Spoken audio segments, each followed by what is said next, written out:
नमस्कार दोस्तों, स्वागत है आपका हमारी स्टडी मैथ क्लास चैनल में। आशा करता हूँ आप सभी लोग बहुत अच्छे होंगे। आज हम आपके इस वीडियो में बताएंगे कक्षा 12 गणित बोर्ड परीक्षा 2025। देखिए दोस्तों, आज हम आपके इस वीडियो में 5 नंबर वाले 2 प्रश्न को हल करके बताएंगे जो आपके बोर्ड में बहुत ज़्यादा पूछा गया है। अब देखिए दोस्तों, यहाँ पे पहला नंबर प्रश्न जो उतारे हुए हैं, चलिए पहले इसको पढ़ लेते हैं। पढ़ने के बाद क्या करेंगे, इसको हल करेंगे।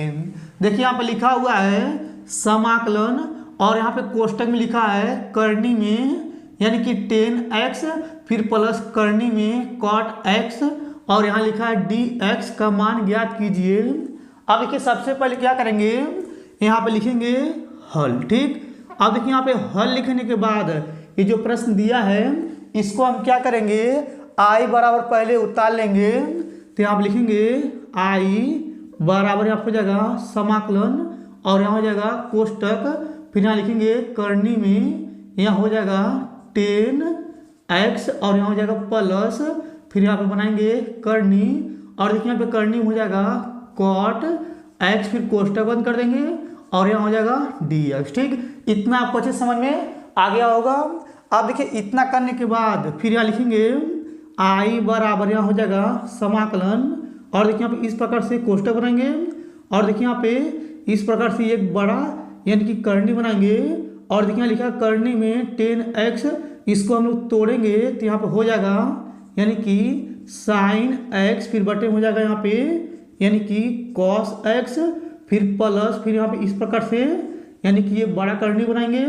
अब देखिए यहाँ पे लिखा है करनी में cot x, इसको भी तोड़ेंगे तो यहाँ पे आ जाएगा cos x, फिर बटे हो जाएगा यहाँ पे sin x, फिर यहाँ पे कोष्टक बंद कर देंगे, और यहाँ हो जाएगा dx। ठीक, ये भी आपको अच्छे समझ में आ गया होगा।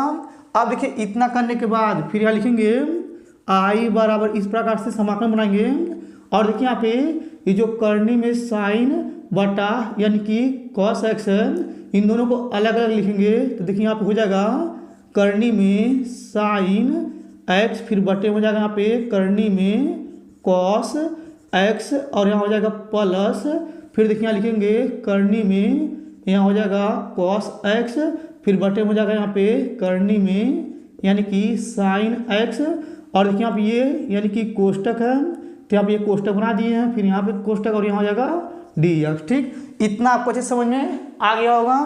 अब देखिए इतना करने के बाद फिर यहाँ लिखेंगे आई बराबर, और यहाँ हो जाएगा समाकलन। अब देखिए यहाँ पे नीचे का यानी कि हर जो है दोनों अलग अलग है, तो क्या करेंगे करनी में sin x से करनी में sin x से गुणा कर देंगे तिरिये का इस प्रकार से। देखिए यहाँ पे करनी में sin x से करनी में sin x से गुणा करेंगे तो करनी हट जाएगा, देखिए यहाँ पे कोष्टक हो जाएगा, और यहाँ पे आ जाएगा sin x, फिर प्लस, और देखिए यहाँ पे करनी में cos x, और यहाँ पे करनी में cos x से गुणा होगा, तो करनी में cos x से करनी में cos x से गुणा करनी हट जाएगा, तो यहाँ आ जाएगा cos x, फिर यहाँ पे बटा लगा देंगे। अब देखिए इन दोनों का एलसीएम लेंगे तो यहाँ हो जाएगा करनी में cos x, और यहाँ हो जाएगा गुणे, फिर करनी में हो जाएगा यहाँ पे यानी कि sin x, फिर यहाँ पे ये कोष्टक बंद कर देंगे, और यहाँ हो जाएगा dx। ठीक, इतना आपको अच्छे समझ में आ गया होगा। अब देखिए इतना करने के बाद यहाँ पे क्या करेंगे, अंश और हर में करनी में 2 से गुणा व भाग करेंगे, तो यहाँ लिखेंगे करनी में 2 से गुणा व भाग करने पर। ठीक है, अब देखिए यहाँ पे लिखेंगे आई बराबर यहाँ हो जाएगा समाकलन। देखिए यहाँ पे ऊपर जो है करनी में 2 से गुणा कर रहे हैं, और यहाँ हो जाएगा कोष्टक में यानी कि sin x प्लस, यहाँ हो जाएगा cos x, कोष्टक बंद, फिर बटा लगा देंगे। अब देखिए यहाँ पे नीचे हो जाएगा करनी में 2, और यहाँ हो जाएगा गुणे, और यहाँ हो जाएगा करनी में cos x, और यहाँ हो जाएगा गुणे करनी में, यहाँ हो जाएगा sin x, और यहाँ लिखेंगे dx। अब देखिए इतना करने के बाद बस आप ध्यान से समझिएगा।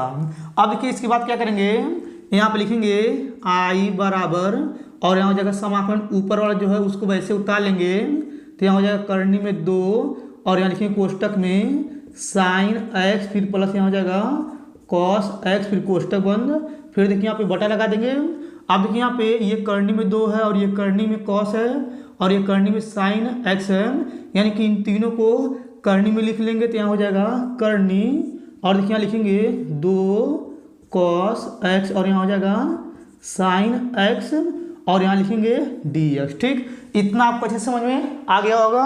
अब देखिए इतना करने के बाद अब देखिए जो दिया हुआ है ये वाला, इसको हम क्या करेंगे, यहाँ पे माइनस लगा करके, यानी कि sine x minus cos x का होल स्क्वायर का फार्मूला यहाँ पे लिखेंगे। तो यहाँ पे लिखेंगे हम जानते हैं, यहाँ हो जाएगा sine x minus cos x और इसका हो जाएगा यहाँ पे होल स्क्वायर, फिर बराबर लगा देंगे। अब देखिए यहाँ पे ये ए माइनस बी का होल स्क्वायर का फार्मूला बन रहा है, तो यहाँ हो जाएगा यानी कि साइन स्क्वायर एक्स यानी कि ए स्क्वायर प्लस यहाँ हो जाएगा कॉस स्क्वायर एक्स यानी कि बी स्क्वायर, फिर यहाँ हो जाएगा माइनस 2 और देखिए आप हो जाएगा यानी कि साइन ए और यहाँ हो जाएगा कॉस यानी कि ये बी हो जाएगा, तो यहाँ हो जाएगा एक्स। ठीक है, देखिए यहाँ पे ए माइनस बी का whole square a square plus b square minus 2ab का ये फार्मूला बन गया है। अब देखिए ये जो है इसको वैसे यहाँ पे उतार लेंगे, तो यहाँ हो जाएगा sine x minus cos x और इसका हो जाएगा यहाँ पे होल स्क्वायर, फिर बराबर लगा देंगे। और देखिए यहाँ पे sine square x plus cos square x के स्थान पे 1 रखेंगे, तो यहाँ हो जाएगा 1 फिर माइनस और यहाँ लिखेंगे 2 साइन एक्स और यहाँ हो जाएगा कॉस एक्स। अब देखिए इसको इधर फेंक देंगे और इसको इधर फेंकेंगे, तो यहाँ पे आ जाएगा ये माइनस है, इसको इधर फेंकेंगे प्लस में जाएगा, तो यहाँ लिखेंगे 2 साइन एक्स और यहाँ हो जाएगा कॉस एक्स, फिर बराबर यहाँ हो जाएगा 1, इसको उधर फेंकेंगे माइनस में आ जाएगा, तो यहाँ हो जाएगा माइनस और यहाँ लिखेंगे कोष्टक में साइन एक्स फिर माइनस यहाँ हो जाएगा कॉस एक्स और इसका हो जाएगा होल स्क्वायर। ठीक है, अब देखिए इसके स्थान पे हम लोग इसको रख सकते हैं, ये आपको अच्छे समझ में आ गया होगा।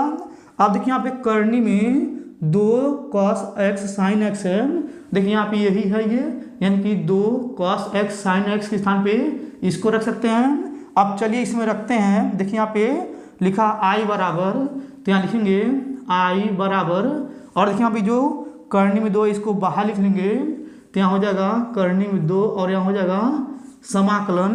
अब देखिए जो ऊपर वाला इसको वैसे उतार लेंगे, तो यहाँ हो जाएगा कोष्टक में यानी कि साइन एक्स और यहाँ हो जाएगा प्लस कॉस एक्स और देखिए यहाँ पे बटा लगा देंगे।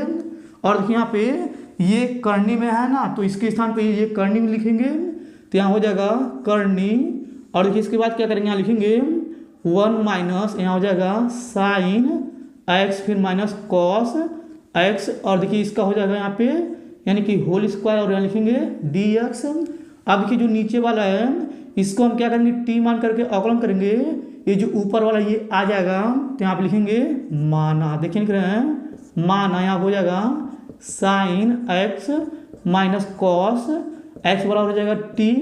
अब देखिए इसका हम एक्स यहाँ पे अवकलन कर देंगे, तो देखिए यहाँ पे यानी कि साइन एक्स का अवकलन होता है कॉस एक्स और देखिए यहाँ पे कॉस एक्स का अवकलन होता है माइनस साइन एक्स, तो यहाँ पे माइनस से यहाँ हो जाएगा माइनस प्लस और यहाँ लिखेंगे साइन एक्स और देखिए यहाँ पे हो जाएगा डी एक्स फिर बराबर हो जाएगा डी टी। ठीक, इतना आपको अच्छे समझ में आ गया होगा।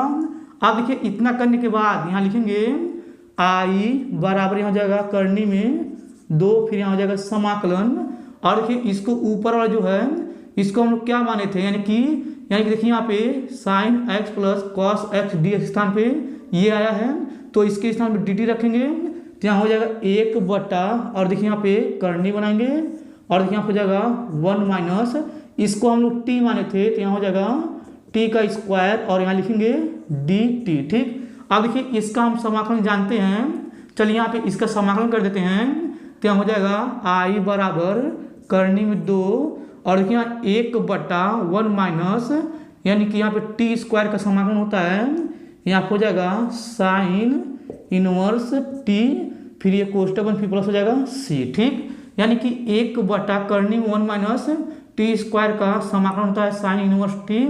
अब देखिए हम लोग टी किसको माने थे, इसको टी माने थे, तो टी के स्थान पर इसको रखेंगे इसमें, तो यहाँ हो जाएगा आई बराबर करनी में 2 और यहाँ हो जाएगा यानी कि साइन इनवर्स फिर कोष्टक और देखिए यहाँ हो जाएगा यानी कि साइन एक्स फिर माइनस कॉस एक्स फिर कोष्टक में फिर प्लस हो जाएगा सी। ठीक, अब देखिए जो आया है इसका फाइनल आंसर है। ये आपको अच्छे समझ में आ गया होगा।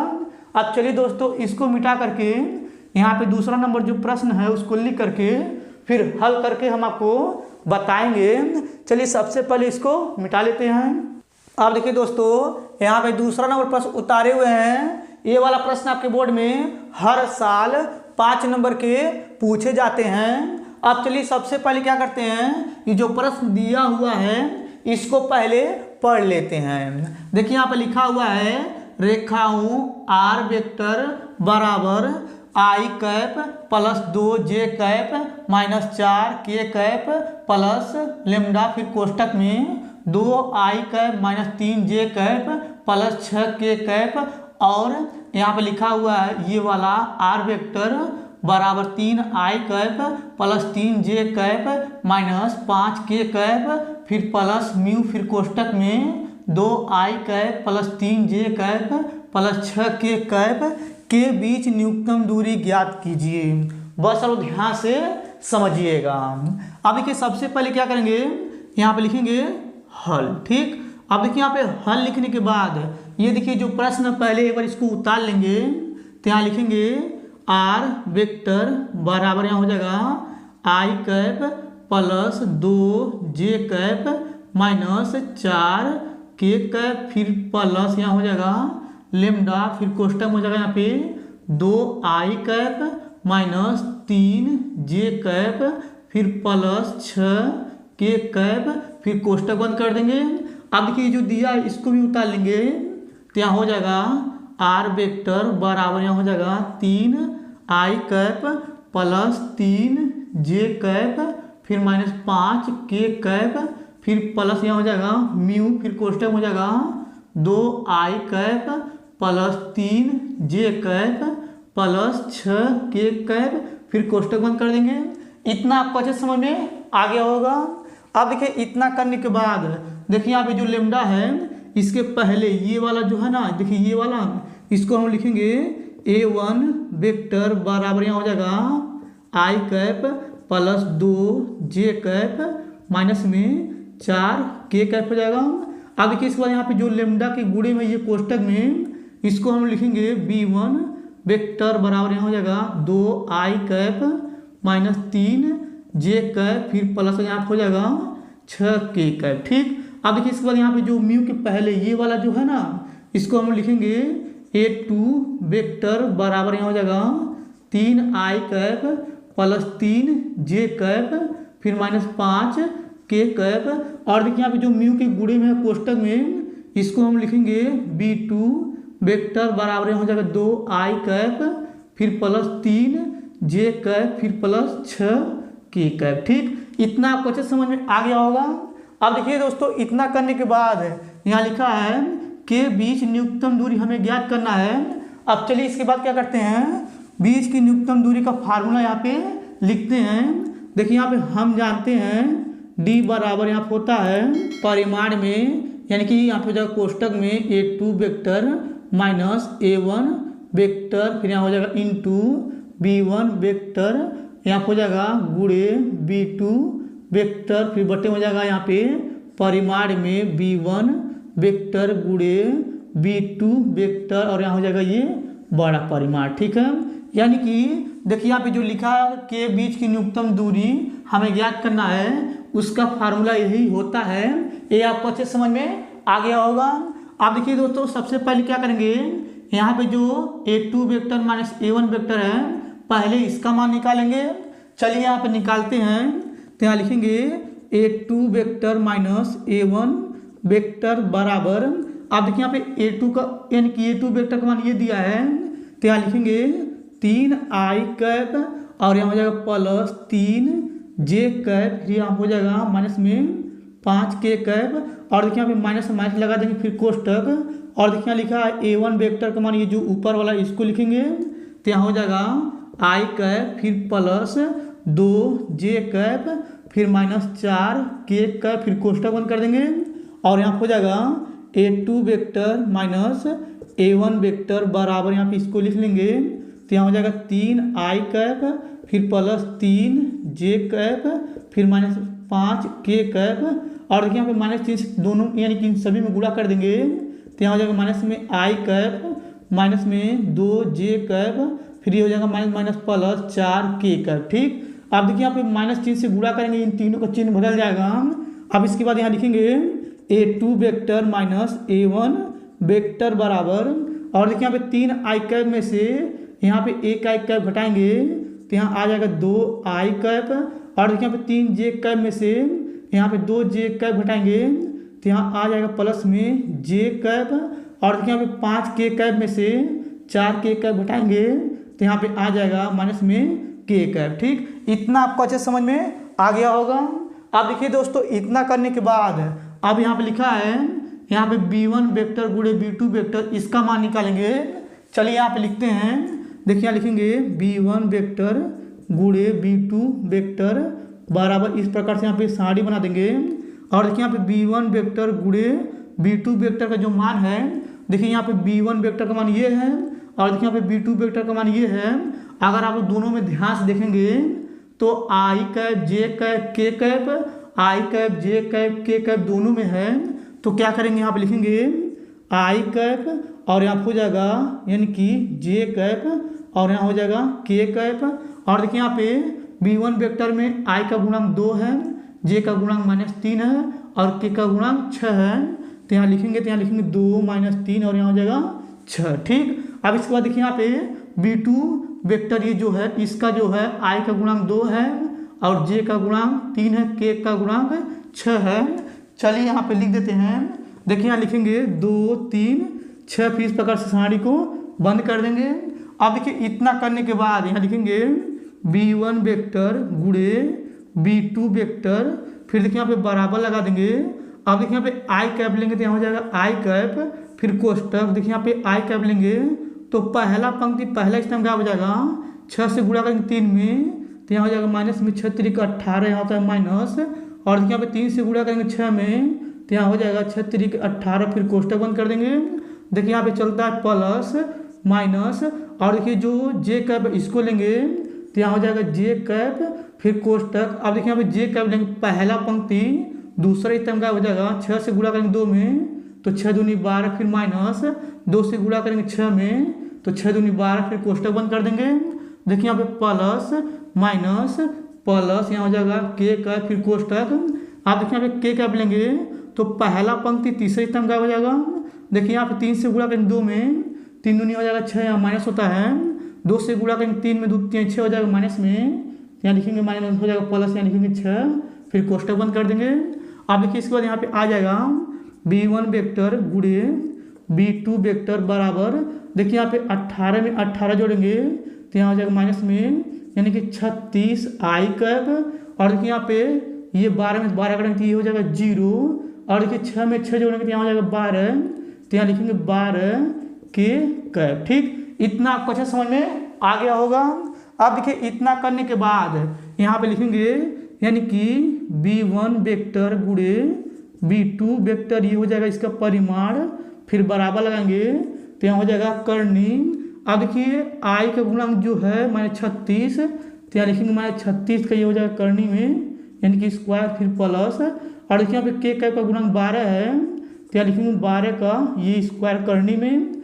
अब इसके बाद यहाँ लिखेंगे यानी कि परिमाण में b1 वेक्टर गुणे b2 वेक्टर फिर बराबर और देखिए यहाँ पे यानी कि 36 का वर्ग करेंगे तो यहाँ पे यानी कि 1296 आएगा और देखिए यहाँ पे 12 का वर्ग करेंगे तो यहाँ पे 144 आएगा। अब इसके बाद क्या करेंगे यानी कि इन दोनों को जोड़ लेंगे। देखिए यहाँ पे आ जाएगा परिमाण में b1 वेक्टर गुणे b2 वेक्टर और यहाँ हो जाएगा परिमाण फिर बराबर। अब इसके बाद देखिए इन दोनों को जोड़ेंगे तो यहाँ पे आ जाएगा यानी कि यहाँ पे 1440 आ जाएगा। अब देखिए दोस्तों इसके बाद आप लोग ध्यान से समझिएगा। अब देखिए यहाँ पे इसको करने में से बाहर निकालेंगे। देखिए इसके नीचे लगेंगे तो आपको नहीं दिखेगा तो यहाँ पे आ जाएगा परिमाण में b1 वेक्टर गुणे b2 वेक्टर फिर बराबर।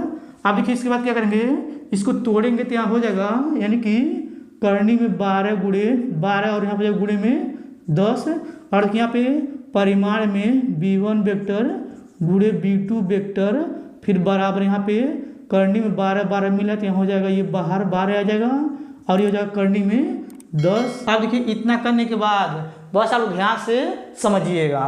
अब देखिए दोस्तों यहाँ पे a2 vector minus a1 vector का मान ये आया है और देखिए यहाँ पे यानी कि b1 वेक्टर गुणे b2 वेक्टर का मान यहाँ पे आया है और देखिए परिमाण में b1 वेक्टर गुणे b2 वेक्टर का मान ये जो आया है अब इस सूत्र में रख देंगे। चलिए यहाँ पे यानी कि रखते हैं तो यहाँ लिखेंगे d बराबर यहाँ हो जाएगा परिमाण और यहाँ लिखेंगे कोष्टक में a2 vector minus a1 vector और देखिए यहाँ हो जाएगा इंटू b1 यानी कि वेक्टर, फिर इंटू यहाँ हो जाएगा b2 वेक्टर, देखिए बीच में गुणा गुणा लगा देंगे और देखिए यहाँ हो जाएगा यानी कि परिमाण में b1 वेक्टर और यहाँ हो जाएगा b2 वेक्टर और ये परिमाण को बंद कर देंगे। अब देखिए इसके बाद क्या करेंगे यानी कि जो जो मान है इसमें रख दे रहे हैं तो यहाँ लिखेंगे d बराबर यहाँ हो जाएगा परिमाण।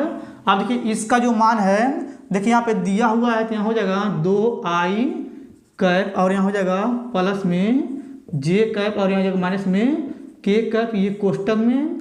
अब देखिए इंटू का मतलब होता है गुणा।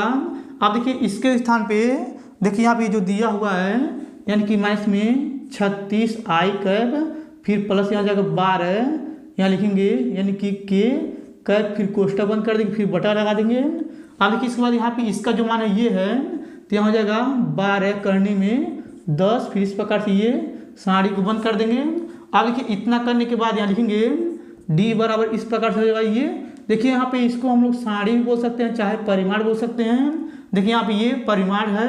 अब इसके बाद i को i के साथ गुणा करेंगे तो यहाँ जाएगा 36 दूना 72 तो यहाँ लिखेंगे माइनस में 72 और देखिए i का गुणा करेंगे तो i कैप इसका हो जाएगा, उसका मान 1 होता है, 1 से गुणा करेंगे 72 में तो यहाँ पे ये 72 आएगा। अब देखिए यहाँ पे माइनस प्लस माइनस हो जाएगा तो यहाँ लिखेंगे माइनस और देखिए यहाँ पे 12 कम 12 तो यहाँ हो जाएगा 12 और k कैप का स्क्वायर का गुणा करेंगे k कैप स्क्वायर हो जाएगा, उसका मान 1 होता है।